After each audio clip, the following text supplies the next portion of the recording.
Hello everyone, ವೈವಿಧ್ಯ ಬದುಕು ಚಾನಲ್ಗೆ ಎಲ್ಲರಿಗೂ ಆದರದ ಸ್ವಾಗತ. ಇವತ್ತಿನ ಮಿನಿ ಬ್ಲಾಗಲ್ಲಿ ನಾನು ಮಾವಿನಕಾಯಿ ಗುಳಂಬ ಅಥವಾ ಮಾವಿನಕಾಯಿ ಜಾಮ್ ಹೇಗೆ ಮಾಡೋದು ಅಂತ ತೋರಿಸ್ತಿದ್ದೀನಿ. ಬನ್ನಿ ಈಗ ನೋಡೋಣ.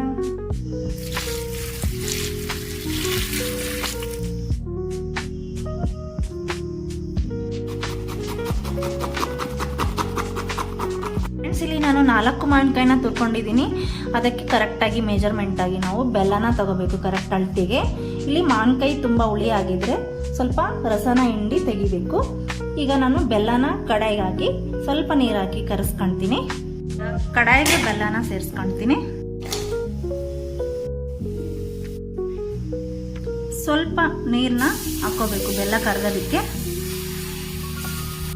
ಇಲ್ಲಿ ಬೆಲ್ಲ ಎಲ್ಲ ಕರ್ಗಾದ್ಮೇಲೆ ಒಂದು ಎಳೆ ಪಾಕ ಬರೋವರೆಗೂ ನಾವು ವೇಟ್ ಮಾಡಬೇಕಾಗುತ್ತೆ.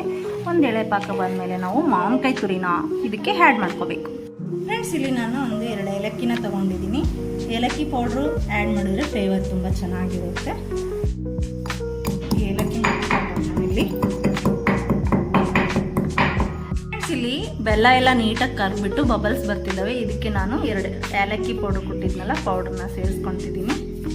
ಫ್ರೆಂಡ್ಸ್, ಈಗ ಬೆಲ್ಲದ ಪಾಕ 1 ಎಳೆ ಪಾಕ ಅದಕ್ಕೆ ರೆಡಿಯಾಗಿದೆ. ಇದಕ್ಕೆ ತುರಿದಿರೋ ಮಾವಿನಕಾಯಿ ತುರಿನ ಹಾಕೊಳ್ಳಿ. ಫ್ರೆಂಡ್ಸ್, ಈಗ ಬೆಲ್ಲದ ಪಾಕ 1 ಎಳೆ ಪಾಕ ಅದಕ್ಕೆ ರೆಡಿಯಾಗಿದೆ. ಇದಕ್ಕೆ ತುರಿದಿರೋ ಮಾವಿನಕಾಯಿನ ಹಾಕ್ಕೊಂಡು ಚೆನ್ನಾಗಿ ಗಟ್ಟಿ ಆಗೋ ತನಕ ನಾವು ಮಿಕ್ಸ್ ಮಾಡ್ಕೋಬೇಕಾಗುತ್ತೆ. ತುರಿದಿರೋ ಮಾವಿನಕಾಯಿನ ಇದಕ್ಕೆ ಸೇರಿಸ್ಕೊತಿದ್ದೀನಿ. ಈಗ ತುರಿದಿರೋ ಮಾವಿನಕಾಯಿನ ನೀಟಾಗಿ ಬೆಲ್ಲದ ಪಾಕ ಜೊತೆಗೆ ಮಿಕ್ಸ್ ಮಾಡ್ಕೋಬೇಕು. ಫ್ರೆಂಡ್ಸ್, ಮಾವಿನಕಾಯಿ ತುರಿ ಬೆಲ್ಲ ಜೊತೆಗೆ ಸೇರಿಸಿದಾಗ 10-15 ನಿಮಿಷ ನಾವು ಅದನ್ನು ಚೆನ್ನಾಗಿ ಲೋ ಫ್ಲೇಮಲ್ಲಿ ಕುದಿಯೋದಕ್ಕೆ ಬಿಡಬೇಕು.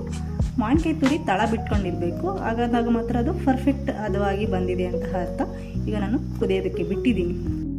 ಫ್ರೆಂಡ್ಸ್, ನೋಡಿದ್ರಲ್ಲ, ಮಾವಿನಕಾಯಿ ಗುಳಂಬ ಅಥವಾ ಮಾವಿನಕಾಯಿ ಜಾಮ್ ಮಾಡೋದಂತೂ ತುಂಬ ಸುಲಭ. 2 ಇಂಗ್ರೀಡಿಯೆಂಟ್ನ ಬಳಸಿ ನಾನು ತುಂಬ ಸುಲಭವಾಗಿ ಕಡಿಮೆ ಸಮಯದಲ್ಲಿ ಈ ರೆಸಿಪಿನ ಮಾಡಿದ್ದೀನಿ. ಮಕ್ಕಳಿಗಂತೂ ತುಂಬ ಫೇವ್ರೇಟ್ ಅಂತಲೇ ಹೇಳ್ಬೋದು. ಚಪಾತಿ ಜೊತೆಗೆ ನಾವು ರೋಲ್ ಮಾಡಿಕೊಡ್ಬೋದು, ಬ್ರೆಡ್ ಜೊತೆಗೆ ಜಾಮ್ ರೀತಿ ಆದ್ರೂ ಕೊಡ್ಬೋದು. ಅದೇ ಯೂಶ್ವಲಿ ನೀವು ಇದಕ್ಕೆ ಸ್ವೀಟ್ ಮಾವಿನಕಾಯಿ, ಬೆಂಗಳೂರು ಮಾವಿನಕಾಯಿನ ಯೂಸ್ ಮಾಡ್ಕೊಳ್ಳಿ, ತುಂಬ ರುಚಿಯಾಗಿ ಬರುತ್ತೆ. ಫ್ರೆಂಡ್ಸ್, ನೀವು ಈಗ ಸೀಸನ್ ಇರೋದ್ರಿಂದ ಈ ರೆಸಿಪಿನ ಮನೇಲಿ ಒಂದ್ಸರಿ ಟ್ರೈ ಮಾಡಿ ನೋಡಿ. ತುಂಬ ಚೆನ್ನಾಗಿ ಬರುತ್ತೆ, ತುಂಬ ರುಚಿಯಾಗಿ ಬರುತ್ತೆ. ಕಾಮೆಂಟ್ ಬಾಕ್ಸಲ್ಲಿ ನನಗೆ ಕಾಮೆಂಟನ್ನು ತಿಳಿಸಿ. ತಪ್ಪದೇ ನನ್ನ ಚಾನಲ್ಗೆ ಸಬ್ಸ್ಕ್ರೈಬ್ ಮಾಡೋದನ್ನು ಮರಿಬೇಡಿ ಫ್ರೆಂಡ್ಸ್. ಲೈಕ್ ಆ್ಯಂಡ್ ಶೇರ್ ಮಾಡಿ. ಇನ್ನೊಂದು ಹೊಸ ರೆಸಿಪಿಯೊಂದಿಗೆ ನೆಕ್ಸ್ಟ್ ವಿಡಿಯೋದಲ್ಲಿ ನಾನು ನಿಮಗೆ ಸಿಗ್ತೀನಿ. ಅಲ್ಲಿವರೆಗೂ ನಮಸ್ಕಾರ.